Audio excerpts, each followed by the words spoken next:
আসসালামু আলাইকুম। আফিফা ইনকিউবেটরের পক্ষ থেকে আপনাদের প্রতি আন্তরিক শুভেচ্ছা। সুপ্রিয় খামারি ভাই বোনেরা, আমরা প্রতিনিয়ত এই গরমে এখন রেগুলার ফোন পাচ্ছি, শুধু টেম্পারেচার ওভার হয়ে যাচ্ছে। এখন কি করণীয় অনেকে বুঝতে পারেন না। আজকের ভিডিওটা কিন্তু খুবই গুরুত্বপূর্ণ। এই গরমে ইনকিউবেটর আসলে কিভাবে আপনি পরিচালনা করবেন, আজকে এইটা নিয়ে কথা বলবো। এই ভিডিওটা সবাই মনোযোগ দিয়ে দেখবেন। তো এই দেখেন আমার হাতে যে ইনকিউবেটরটি, এটা ছোটো ইনকিউবেটর, সবচেয়ে ছোটো ইনকিউবেটর ককশিডের। এই ইনকিউবেটরটির দাম মাত্র 1300 টাকা। তো এই ইনকিউবেটরটি আপনি নিয়েছেন মনে করেন, মানে সব ক্ষেত্রেই বড় আমাদের যে স্টিলের ইনকিউবেটরগুলো রয়েছে সেগুলো এইগুলো সব ইনকিউবেটরের ক্ষেত্রে আমি বলতেছি যে এখন আপনার টেম্পারেচার হাই হয়ে গেছে, আপনার 37.7 বা 38 পর্যন্ত আপনার থাকার কথা। সেখানে আপনার 39, 40, 41, 42 এইরকম টেম্পারেচার হয়ে যাচ্ছে। তো একটা রুমের টেম্পারেচার সাধারণত 40 ওভার যদি হয়ে যায় ইনকিউবেটরে, সেক্ষেত্রে আরও বেশি হয়ে যায়, আরও 2-3 ডিগ্রি বেশি টেম্পারেচার হয়ে যায়। সেক্ষেত্রে বিশেষ করে ম্যানুয়াল টেম্পারেচারগুলো তো ওভার বের করে দেওয়ার কোনো সুযোগ নাই, এটা একটা বড় সমস্যা। আবার যেগুলো অটোমেটিক রয়েছে, যে ওভার টেম্পারেচার যতটুকু তাপ বের করার কথা কিন্তু আসলে ওইভাবে তাপ বের করতে পারছে না, বা তাপ বের করলেও আপনার ওইখানে আবার তাপ উৎপন্ন হচ্ছে। তো দেখা যায় রুমের টেম্পারেচার 40 থাকলে ওভার হয়ে 42, 43, 45 পর্যন্ত হয়ে যাচ্ছে। তো এই ক্ষেত্রে করণীয় আসলে কি? তো এইরকম সমস্যার সম্মুখীন প্রতিনিয়ত হচ্ছেন, আমাদের ফোন দিচ্ছেন যে ভাই টেম্পারেচার ওভার হয়ে যাচ্ছে, এখন কি করব, তাপমাত্রা খালি বেড়েই যাচ্ছে। তো আমরা যখন ফোনে বলি তখন দেখি যে টেম্পারেচার অনেক বেশি হয়ে গেছে কিন্তু বাল্ব অফ। তাহলে আপনার বুঝতে হবে যে বাল্ব যেহেতু অফ রয়েছে তাহলে মেশিন ঠিক রয়েছে, মেশিনের কোনো সমস্যা নেই।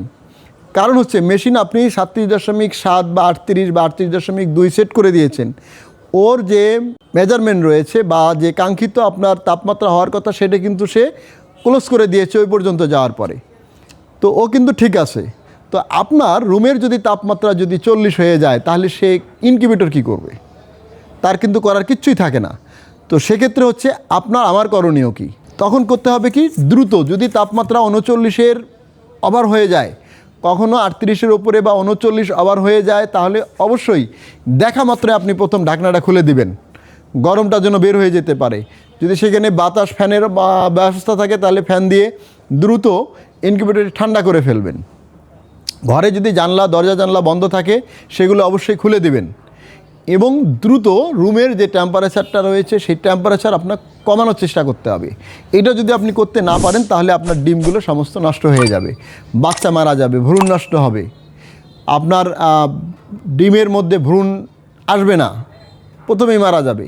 তো এই যে বিষয়গুলো, এইগুলো অবশ্যই আপনাকে খেয়াল রাখতে হবে এই গরমে। আমি যে আজকে যে কথাগুলো বললাম এটা অবশ্যই মনে রাখবেন।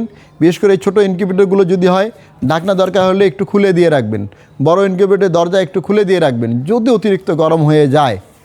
এগুলো অবশ্যই আপনার খেয়াল রাখার চেষ্টা করবেন।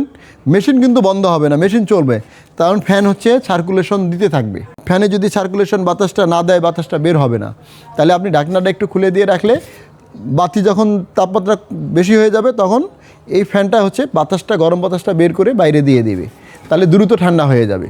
তো এই নিয়মগুলো যদি আপনি পালন করেন তাহলে ইনশাআল্লাহ এই গরমে আমাদের যে ইনকিউবেটরে যে টেম্পারেচার হওয়ার সম্ভাবনা বা টেম্পারেচার ওভার হয়ে যাচ্ছে সেই সমাধানগুলো কিন্তু পেয়ে যাবেন। দর্শক, এই ধরনের আসলে আরও যদি কোনো সমস্যা আপনারা পড়ে থাকেন বা পড়েন ইনকিউবেটর সংক্রান্ত, এই ভিডিওর নিচে অবশ্যই কমেন্টস করে জানাবেন। আমি চেষ্টা করব আপনাকে এই তথ্যগুলো দেওয়ার জন্য। আবারও রিকোয়েস্ট করছি আপনাদের, এই গরমের মধ্যে বিশেষ করে এইবার প্রচণ্ড রকম গরম এবং খরা, বৃষ্টি নাই, এই গরমে কিন্তু আমরাই যেমন অতিষ্ঠ হয়ে যাচ্ছি, তো আমাদের ইনকিউবেটরে ছোট্ট ছোট্ট যে জীব ওইখানে বেড়ে উঠতেছে, তাহলে এইটার কী অবস্থা হতে পারে অতিরিক্ত গরমে। তো এই কথাটা মনে রেখে অবশ্যই আপনি চেষ্টা করবেন আপনার ইনকিউবেটরকে সুরক্ষা রাখার জন্য, আপনার ডিম বা বাচ্চাকে সুরক্ষা রাখার জন্য। আমি আজকে যে কথাগুলো বললাম এটা অবশ্যই মনে রাখার জন্য চেষ্টা করবেন এবং মেনে চলার চেষ্টা করবেন এবং ভিডিওটি অবশ্যই শেয়ার করবেন। এটা কিন্তু আমাদের নৈতিক দায়িত্ব।